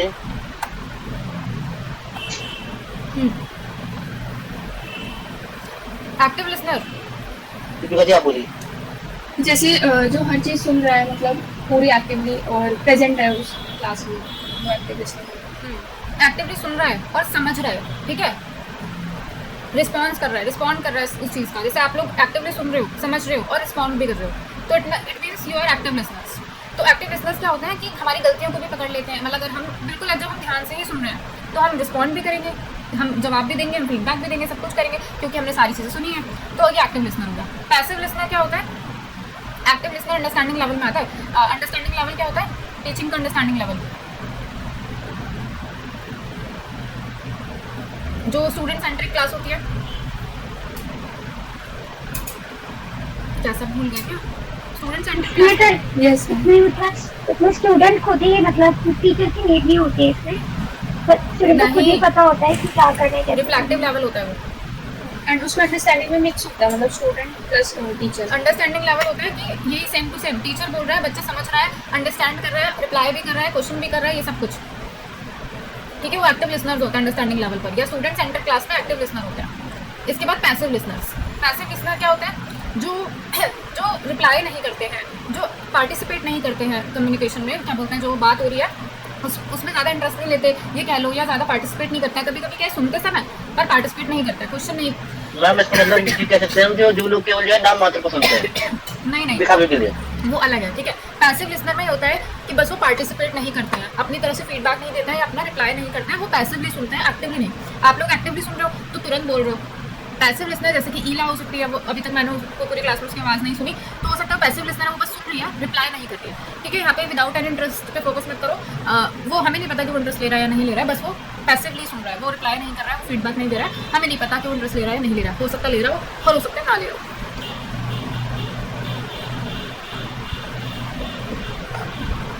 लेक्चर मेथड जो होता है उसमें पैसिव लिसनर्स होते हैं, ऐसा क्यों? जो है सुनने वाले ज़्यादा होते हैं, उसमें आप अपनी तरफ से ना कुछ नहीं कर सकते, बिल्कुल विश्वास नहीं दे सकते, क्योंकि कई लोग टीचर्स ऐसे होते हैं जो केवल ये चाहते हैं कि वो हमें सिर्फ अभी सुने, बिल्कुल। हमें इंटरप्ट ना करें। लेक्चर मेथड में इंटरप्शन अलाउड नहीं होती, इसलिए सारे लिसनर्स पैसिव टाइप के होते हैं, क्योंकि यहाँ पे इंटरप्शन अलाउड नहीं है। इसके बाद नॉन लिसनर। नॉन लिसनर कौन सा हो सकता है? जो बिल्कुल सुनते ही नहीं है, हाँ, जो बिल्कुल सुनते ही नहीं है, जो बिल्कुल सुनना चाहते ही नहीं है, ठीक है, वो नॉन लिसनर्स होते हैं, ठीक है। जैसे छोटे बच्चों को देखा है, अगर उनको इंटरेस्ट नहीं है, नॉन लिसनर बन जाता है, बिल्कुल उनसे कुछ भी कहा जाए, ये चीज़ वहाँ रख दो, ये चीज़ मत छेड़ो, जैसे सुनाई ही नहीं दे रहा, ठीक है, सुन के भी अनसुना करना, वो नॉन लिसनर होता है। Evaluative listener. इवैल्यूएटिव मतलब जांच पड़ताल करने वाले। इवैल्यूएटिव लिसनर होते हैं जो सुनकर अपने जो बात, बोलो, जो मतलब बात को सुनकर और अपनी बुद्धि को उसको तोलते हैं ना कि ये बात कितनी सही हो सकती है, कितनी गलत हो सकती है, ये हमारे कितने काम की है, कितने काम की नहीं है, तो जो इस बात को परखते हैं वो लोग कहलाते हैं, वो इवैल्यूएटिव लिसनर होता है, ठीक है। जैसे कि जब टीचर हमारा ओरल टेस्ट लेती है, वाइवा लेती है, तो ये इवैल्यूएटिव लिसनर है, वो चेक कर रही है कि हम कितना सही है कितना गलत बोल रहे हैं। इंटरव्यूअर है, चेक करता है कितना सही कितना गलत। इसके अलावा कुछ हम लोगों का नेचर भी होता है, इवैल्यूएटिव लिसनर कुछ होते हैं हमें से कि हर बात में नहीं ऐसा नहीं होता, ऐसा नहीं होता, अपनी मैं अभी प्रूफ करके दिखाती हूँ कि ऐसा नहीं होता, तो वो इवैल्यूएटिव लिसनर है कि हम हर चीज़ में सही गलत नाप तोड़ रहे हैं। इसके बाद पॉजिटिव लिसनर। पॉजिटिव लिसनर है जो सुनेगा सब कुछ, हाँ ठीक है, मतलब ये होता है ना कि किसी से हम बात करके बड़े खुश होते हैं, अपनी बात कह देते हैं, अपने मन की बात कह देते हैं, चाहे सामने वाला कुछ भी ना बोले, मतलब कुछ भी ना बोले, मतलब अपनी तरफ से वो अपनी बातें ना करे, पर वो हमारी बातें बहुत पॉजिटिवली सुनता है, ठीक है। जैसे हाँ ठीक है, बहुत रिस्पॉन्डिंग होते हैं हमारी बात के लिए, अपनी ये नहीं कि हमसे क्वेश्चंस कर रहे हैं या हमें करेक्ट कर रहे हैं, हमें वैल्यूएट कर रहे हैं, नहीं, वो पॉजिटिव लिसनर है, हमारी बात को पॉजिटिवली सुन रहे हैं। इसके बाद नेगेटिव लिसनर। नेगेटिव लिसनर होता है जो हमारी बात को सुन नहीं रहे हैं, जैसे हर चीज़ में अपोज करना है, हर चीज़ में अपोज करना है। पॉजिटिव लिसनर तो हर चीज़ को हाँ ठीक है ऐसे ही होता है, ये होता है।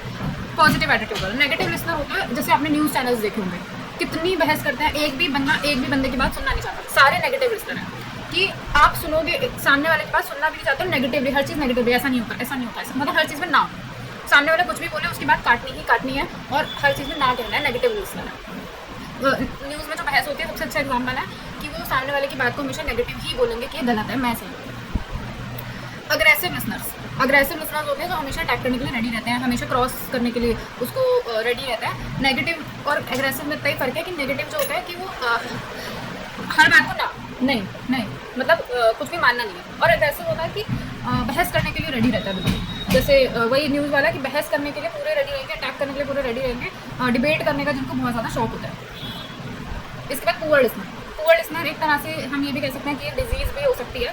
पुअर लिसनर होता है मतलब एक जो हमने डिजीज़ पढ़ी थी, डिसेबिलिटीज़ जो थी, उसमें से एक हो सकता है कि आप सुन भी रहे हो, आपने सुना भी था ध्यान से, पर आपको याद ही नहीं रहा कि क्या कहा गया था। ठीक है कि मैंने अभी आपसे कुछ कहा, फिर आप भूल गए कि क्या था, याद ही नहीं आ रहा, तो पुअर लिसनर कि कहीं ना कहीं आपका एब्सेंट माइंड था, या एब्सेंट माइंड आपको, और या आप ध्यान से सुन नहीं पाए। ठीक है, वो वाली क्लास में कभी हम सारा सुनते हैं फिर भी हमें कुछ याद नहीं रहता, तो वो पुअर लिसनिंग होती है। वो हम बात को सुनकर अपने माइंड में नहीं रख पाते, तो वो पूरा पुअर लिसनिंग है कि हमने तो देखो एक्टिवली सुना भी था, हमने क्या बोलते हैं इवैल्यूएट भी किया था, हमने सोचा भी था सही लगे, जो भी बेस्ट होता है, एक्टिव लिसनर बेस्ट होता है। हमने एक्टिवली सुना था, फिर भी हमें याद ही नहीं रहा कि वो क्या था, हम 2 मिनट बाद ही भूल गए कि हमसे क्या कहा गया था। जैसे कि कभी कभी हमसे बोला जाता है मोटर बंद कर देना, टीवी बंद कर देना, या दूध फ्रिज में रख देना, ऐसी बातें हमको घर वालों से बोली जाती हैं। सुना तो था दूध फ्रिज में रखना, पर रात हो गई और हमने फ्रिज में रखा ही नहीं था, सुना भी था पर याद ही नहीं रहा, सेम टंकी बंद करने थी भूल गए, वो होता है पुअर लिसनर।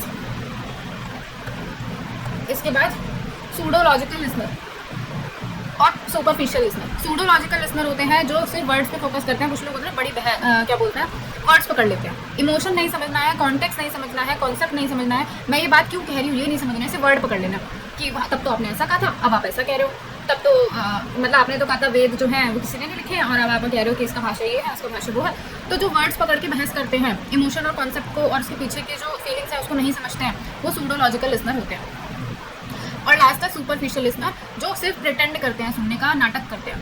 ठीक है, क्लास में बहुत सारे बच्चे होते हैं प्रिटेंड तो ऐसे करते हैं, कितना इनको समझ में आ रहा है, कितने ये इंटेलिजेंट है, हाँ जी हाँ, मतलब हर चीज़ में जो होता है ना उंगली करनी है टीचर को कि ये क्या होता है, मतलब अगर उनसे पूछ लिया जाए ना कुछ भी बैकग्राउंड का तो उन्हें नहीं पता होगा, पर अपने आप को ये दिखाने के लिए कि हम बहुत अच्छे लिसनर हैं, सिर्फ एक्टिंग करते हैं, नाटक करते हैं, सुनने का सिर्फ प्रिटेंड करते हैं। आप लोगों ने भी किया होगा, हम लोगों ने भी किया अपनी क्लास में कि टीचर हमसे क्वेश्चन ना पूछ ले तो हम ऐसा दिखाते हैं कि हमें तो सब समझ आ रहा है, हम सब सुन रहे हैं, तो उसको हम सुपरफिशियल लिसनर कहते हैं।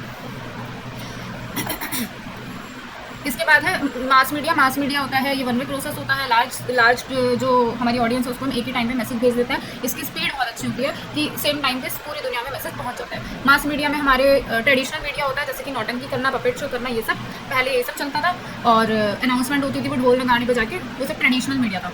प्रिंट मीडिया में न्यूज़पेपर मैगजीन आते हैं, इलेक्ट्रॉनिक मीडिया में सोशल मीडिया, रेडियो, टीवी, ये सब आते हैं। सोशल मीडिया में ट्विटर, फेसबुक, ये सब कुछ आते हैं। रेडियो तुम्हें पता ही है क्या होता है, टीवी पता ही है। रेडियो कब इन्वेंट हुआ, किसने इन्वेंट किया, ये देख लेना। टीवी के बारे में देख लेना कब इन्वेंट हुआ, किसने इन्वेंट किया। न्यूज़पेपर के बारे में बस ये 3 चीज़ों के बारे में देख लेना कि कौन से ईयर में। टीवी का आविष्कार तो जे.आर. बेयर्ड ने किया था ना। हाँ, जैसे रेडियो का गुगली एल्मू ऐसे शायद किसी ने किया था, और न्यूज़पेपर पहली बार कहाँ छपा, इंडिया के अंदर कलकत्ता में छपा था। ये सब जीके के क्वेश्चंस। मास मीडिया की फंक्शंस क्या है, तो mass media surveillance of the environment, पर्यावरण की निगरानी करना, कोरिलेशन फंक्शन, जैसे जो मास मीडिया है वो हमें कोरिलेशनल न्यूज़ देता है, जैसे कोविड की वजह से इकोनॉमी पे क्या असर पड़ा, एक न्यूज़ से 10 न्यूज़ बनाना, ये होता है। Cultural transmission and influencing societal norms, जो कल्चरल वैल्यूज़ को प्रमोट करना भी मास मीडिया का काम होता है। और आजकल जो है बहुत भटक गई है मीडिया कि सबकी वैल्यूज, जैसे क्रिसमस सेलिब्रेशन दिखा रहे हैं टीवी पे, तो लोग क्या है बड़े वो होता है, मोटिवेट होता है कि हम भी मनाते हैं। ठीक है, दिवाली दिखा रहा है, ईद दिखा रहे हैं, इस तरीके के कल्चरल प्रोग्राम्स दिखा रहे हैं, तो लोग मोटिवेट होते हैं कि हम भी ये मनाएंगे, हम भी ऐसा करेंगे, हम भी ऐसे कपड़े पहनते हैं, हम जीन्स टॉप पहनने लग गए और ऐसे कपड़े पहनने लग गए हैं। तो कहीं ना कहीं मीडिया का ही इसमें हाथ है। सोसाइटल नॉर्म्स, इन सब चीज़ों को, ये सोसाइटी में ऐसा हो रहा है, वो सोसाइटी में ऐसा हो रहा है, ये सब दिखाना और लोगों को मोटिवेट करना एकता की भावना के लिए। Education and entertainment, education related news दिखाना और एंटरटेनमेंट करना, ये भी मीडिया का काम है। इसके बाद गेट कीपिंग क्या होता है, गेट कीपिंग होता है सिलेक्टिव न्यूज़ दिखाना, फिल्टर कर करके। जैसे आजकल एग्जाम्पल के लिए कुछ भी हो जाए देश में, तो कुछ एक वर्ड्स को हाईलाइट कर देना, दंगे हो गए एकदम से, पूरा ना लोगों में वो एक डर का माहौल पैदा कर देना, कुछ हुआ हो या ना हुआ हो, ये मुस्लिम से दंगे कर दिए, मुस्लिम से वो दंगे कर दिए, कुछ एक न्यूज़ को पकड़ लेना, एक टॉपिक को पकड़ लेना। और गेट कीपिंग कि सेलेक्टिव न्यूज़ फिल्टर्ड न्यूज़ दिखाना। वैसे तो ये पॉजिटिवली था कि आप ऐसी न्यूज़ दिखाओ जिसमें लोगों को कुछ इन्फॉर्मेशन मिल सके, लोगों का कुछ भला हो सके, लेकिन अब इसका नेगेटिवली यूज़ किया जा रहा है। ये गेट कीपिंग होता है, ये सिलेक्टिव न्यूज़ दिखाना। 4 स्टेट ऑफ डेमोक्रेसी, जिसमें मीडिया भी आता है। तो डेमोक्रेसी यानी कि लोकतंत्र के 4 स्टेट होते हैं। लेजिस्लेटिव जो कि लॉ बनाएगा, एग्जीक्यूटिव जो लॉ को एनफोर्स करेगा, मतलब एक ने लॉ बनाया और एक ने लॉ को इंट्रोड्यूस किया कि भाई ये लॉ है और आपको फॉलो करना है। जुडिशरी जो लॉ को प्रोटेक्ट करेगा, मान लो आपने कोई कानून नहीं माना है तो जुडिशरी आपको पनिश करेगा। उसके बाद 4th मास मीडिया या प्रेस मीडिया, इनका काम है कि कैसे एम्पावर करना है, कैसे सोसाइटी को सारे लॉज के बारे में इन्फॉर्म करना है, कैसे अवेयर करना है, ये सब चीज़ें, ठीक है। इन्फॉर्म करो लोगों को, कम्युनिकेट करो, एम्पावर करो, सोसाइटी को सब कुछ बताओ, मास मीडिया का काम, ठीक है। लॉ बन चुका है, लॉ अनाउंस कर दिया है, ठीक है, इन्फोर्स में ला दिया, गवर्नमेंट बॉडी ने साइन कर दिया है और इन्फोर्स में ला दिया है। अब मास मीडिया सब बताएगा कि इस लॉ में ये है, इस लॉ के थ्रू ये है, वो सब न्यूज़ में आएगा, न्यूज़पेपर्स में आएगा। और मीडिया का काम है कि लोगों को मोटिवेट करे लॉज को फॉलो करने के लिए। तो आपको क्वेश्चन ये आता है कि जो मीडिया है वो कौन सा स्टेट है डेमोक्रेसी का। तो media is the 4th state of democracy, जो कि आ रखा है एग्जाम में। सिर्फ ये वाला, ऊपर वाले आपके लिए 3 इंपॉर्टेंट नहीं है, सिर्फ लास्ट वाला कि प्रेस मीडिया जो है 4th स्टेट ऑफ डेमोक्रेसी है। इसके अलावा मल्टीमीडिया क्या होता है? ऑडियो और वीडियो का एक साथ आना मल्टीमीडिया होता है, जहाँ हमें सुनाई भी दे रहा है, जहाँ हमें दिखाई भी दे रहा है। रिच मीडिया क्या होता है? Same to same. Rich media में भी होता है कि वो बहुत अट्रैक्टिव है, उसमें इमेजेस हैं, ग्राफिक्स हैं, ऑडियो है, वीडियो है, हाई क्वालिटी है, ये सब कुछ रिच मीडिया होता है। आजकल हम रिच मीडिया का यूज़ करते हैं। कोई भी वेबसाइट खोलें, वहाँ ग्राफिक्स भी आएंगे, HD क्वालिटी की वीडियोज़ होंगी, एड्स होंगे, क्या बोलते हैं, रिटन मटीरियल होगा, टेक्स्ट होगा, ये सब रिच मीडिया होता है। ये सब वर्ड के लिए बता रही हूँ कि रिच मीडिया क्या होता है, मल्टी मीडिया क्या होता है। सोशल मीडिया एक्सप्लेन करने की जरूरत नहीं है। हाइपर मीडिया होता है same to same multimedia है, रिच मीडिया। रिच मीडिया को हाइपर मीडिया भी कह लो एक तरह से। हाइपर मीडिया में सेम वेबसाइट होगी है जिसके अंदर हाइपर टेक्स्ट बोलते हैं वेबसाइट को। तो हाइपर मीडिया में क्या रहता है, वेबसाइट रहती है जिसके अंदर ऑडियो वीडियो दोनों होती है। हाइपर टेक्स्ट में सिर्फ टेक्स्ट वाली वेबसाइट होती है जहाँ पे सिर्फ लिखा है, वीडियोज़ नहीं है। लेकिन हाइपर मीडिया में वीडियोज़ भी होंगी, हाइपर लिंक्स भी होंगे और प्लेन टेक्स्ट भी होगा, ग्राफिक्स भी होगा, सब कुछ होगा। ये फ़र्क है बस हाइपर टेक्स्ट और हाइपर मीडिया में। लास्ट हमारा है आज की यूनिट का सिंक्रोनस और एसिंक्रोनस मीडिया क्या होता है। किसको मालूम है सिंक्रोनस और एसिंक्रोनस क्या होता है?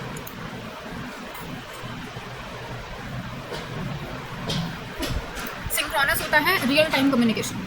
अभी जो हम कर रहे हैं सिंक्रोनस है, मैं बोल रही हूँ आपको सेम टाइम पे सुनाई दे रहा है, सिंक्रोनस है। लेकिन बहुत सारी एसिंक्रोनस होती है, जैसे कि मैंने आपको मेल भेजा, मैसेज पता नहीं आप कब देखोगे, कब रिस्पॉन्ड करोगे। सेम टू सेम मेल पता नहीं कब जाएगा, कब देखोगे, कब रिस्पॉन्ड करोगे। लेटर भेज रही हूँ, तो जो सेम टाइम पे ना हो वो एसिंक्रोनस होता है और जो सेम टाइम पे हो सिंक्रोनस होता है। पर ये भी लास्ट ईयर में आया हुआ है।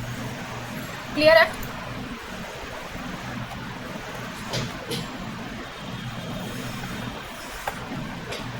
क्लियर है सबको?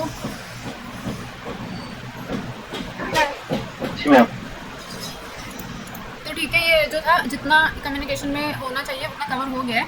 जो मैंने छुड़वाया है वो यही कि न्यूज़पेपर को डीपली पढ़ो और टीवी और इन सबको डीपली पढ़ो। मतलब 1% चांस है कि इनमें से कोई क्वेश्चन आ जाए, तो बस बेसिक इन्फॉर्मेशन देख लेना इनके बारे में, बाकी इस पूरे को रिवाइज कर लेना आज ही। अगर देखो तो मैम मतलब इसमें से और कुछ पढ़ने की जरूरत नहीं पड़ेगी ना, इतना काम पढ़ लेगा हाँ, इतना काफ़ी है अभी के लिए, क्योंकि अभी इतना टाइम नहीं है कि आप इसको और डीपली पढ़ने बैठो। सिर्फ इतना पढ़ लो काफ़ी है। और करोगे है इसमें, हाँ ये तो भेज दूंगी। इसमें क्या है, हम कल का टॉपिक क्या होगा? नेक्स्ट यूनिट क्या ICT और क्या कहना, वर्बल कम्युनिकेशन, क्या है वर्बल रीजनिंग। क्लास कर लेनी है परसों, क्योंकि वही पूरी यूनिट होगी प्रिपेयर एक बार। तो ठीक है मैम हाफ पढ़ ले, अगर मेरे को ज़्यादा करना एक सेकंड, हाफ में फ़ायदा नहीं है, क्योंकि अभी देखो 1.5 घंटे में पूरी तो क्लास खत्म, पूरी तो यूनिट खत्म हो ही गई है। तो आप लोग कल रिवाइज करो, परसों एक और यूनिट पढ़ा दूँगी। अगर कोई बहुत बड़ी होगी तो फिर छोड़ देंगे नेक्स्ट डे के लिए। मैम अब हमारी इसको मिला के 4 यूनिट कंप्लीट हो चुकी हैं, ठीक है, जो आपने कराई है। हाँ ठीक है। किसी का कोई डाउट? मैम कल लॉजिकल रीजनिंग होगा? हाँ लॉजिकल रीजनिंग होगा परसों। ओके मैम, ओके कल ऑफ रहेगा मैम? हाँ कल ऑफ रहेगा, क्योंकि ये प्रिपेयर भी तो करना पड़ेगा ना शॉर्ट नोट्स। ओके ठीक। और क्योंकि अभी तो एग्जाम में 2-3 हफ्ते लगेंगे, और हमारी तो मुश्किल से अगर एक दिन में एक यूनिट खत्म करेंगे तो 5-6 क्लास में सारी खत्म हो जाएंगी, पर इससे ज़्यादा लगेगी, कम से कम 10-12 क्लास लग जाएंगी शायद। पर वैसे मैम कोशिश कीजिएगा कि अगली यूनिट का जो आप नोट्स बनाए ना वो हिंदी प्लस इंग्लिश दोनों में। नहीं ये मैं नहीं कर सकती, क्योंकि बहुत ही टाइम कंज्यूमिंग होता है और हिंदी मेरी लैंग्वेज नहीं है, तो पूरा ट्रांसलेट करना पड़ता है। तो एक काम कीजिएगा फिर इंग्लिश में बना के आप पहले मेरे को सेंड कर दीजिएगा, मैं उसको हिंदी में ट्रांसलेट कर दूंगा। ठीक है, ठीक है, ओके। नेक्स्ट क्लास में मिलते हैं। Thank you ma'am. वेलकम।